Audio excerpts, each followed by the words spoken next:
Hey guys, thank you for watching. Don't forget to like this video, share it, rate it, make a comment, and be sure to subscribe to the channel. We release a new video every day at 4 o'clock. So thank you for watching. Enjoy.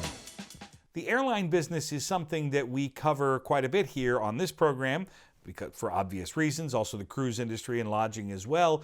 But it is earnings season for the commercial carriers, and so we're seeing a lot more airline stories come out. That's why our airline analyst is here, Sal Esposito. We are Zooming with him.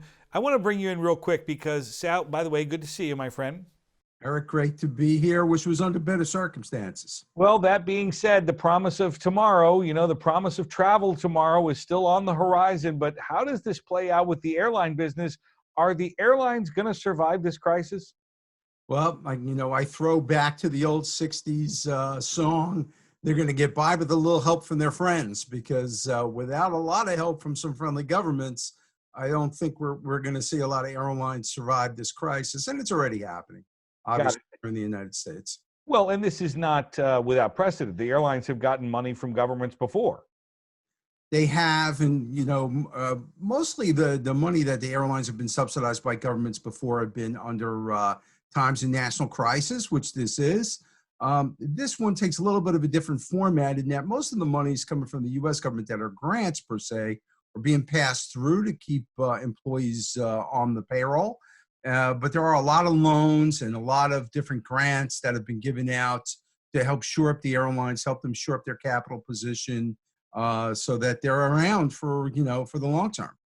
Well, at least in this country, let's clarify just a little bit. We think about the big three these days, which is United, American, Delta, but Southwest is certainly in that mix. But there's a difference between those guys and the capacity, and you could lump the low-cost carriers in, the Spirits of the world, the JetBlues of the world, the Frontiers.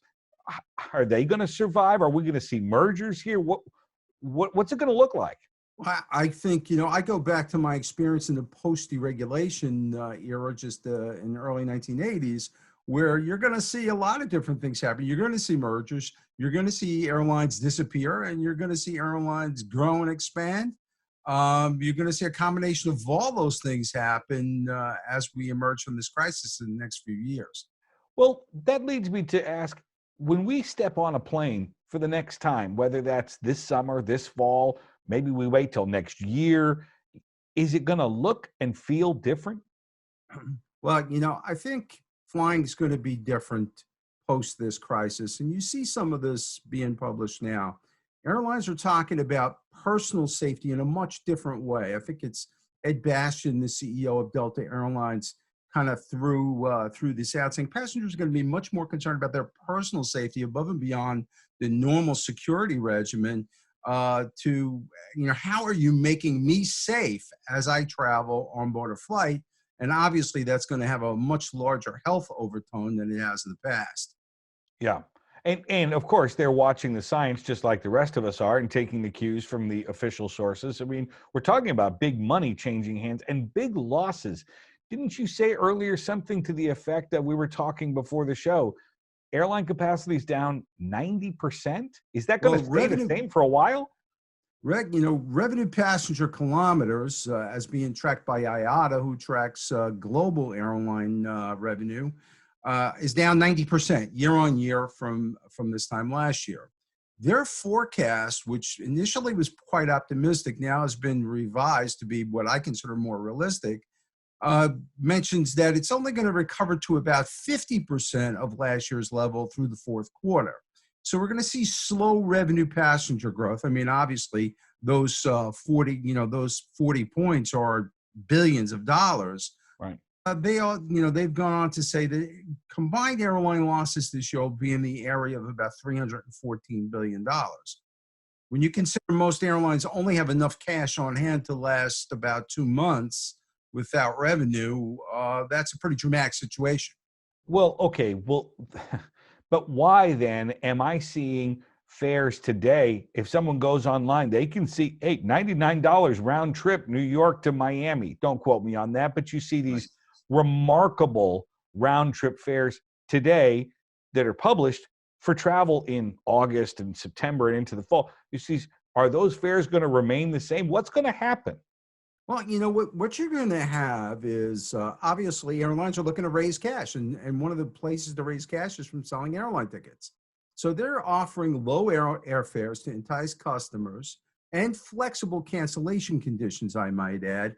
If you book now for travel throughout the summer, and I think American goes as far as September 30. You can change your tickets for free should should this crisis continue on and you need to change somewhere down the road. So if you were planning on traveling this summer, now would be your time to purchase your airline ticket. But is that going to remain the same? Well, look, when you consider what airlines are having to do now on board their flights, right? Airlines have gone to a regimen of what they call socially distant seating arrangements, which basically only will allow them to fill about 66% of their capacity. So, at 66%, they'll be considered full of flights. They're putting in intensive aircraft cleaning programs. They're limiting physical interaction between flight staff and customers, and that includes the check-in process. Staff will have to be equipped with face masks, gloves, and the like. And all airplanes, which many already had, but have gone to HEPA air filtration systems, all that's added costs. Well, I was going to say, wait a minute. If I think I see where this is going, who's going to pay for all that?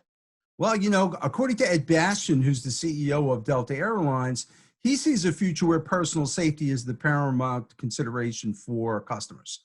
And he feels that customers are willing to pay a premium price for premium service and personal security.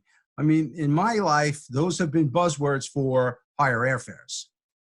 Do you think that airfares are going to go up?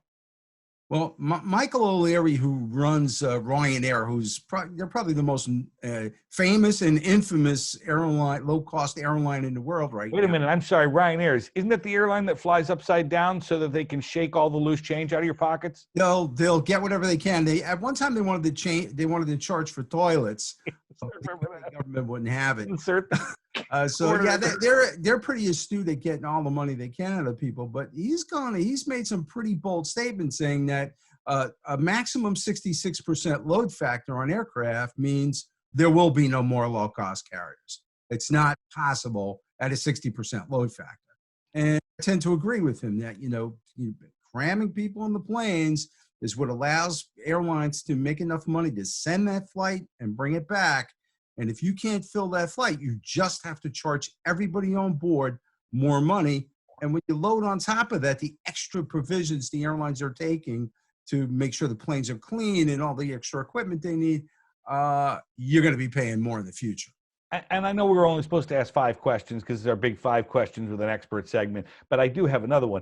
I'm sorry, all of us are seeing that, I think I filled up my gas tank for like a bag of peanuts yesterday.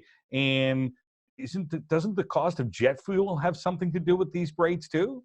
It does when it goes up, but it doesn't when it goes down. The airlines have been pretty astute at covering their backs when the cost of jet fuel goes up. You see fuel surcharges, and for some reason we still see fuel surcharges now when jet fuel is pretty low. Couldn't get that line item off the ticket yet. I haven't gotten around to that. It's kind of interesting how they do that. And my personal prediction, and this is just a prognostication, is that you will see a personal safety surcharge of some kind. So while your airfare may remain low, you'll be looking for another surcharge on your ticket that will take it up a little bit higher than actually what you're spending. Sounds good. Thank you for keeping track of all of this, my friend.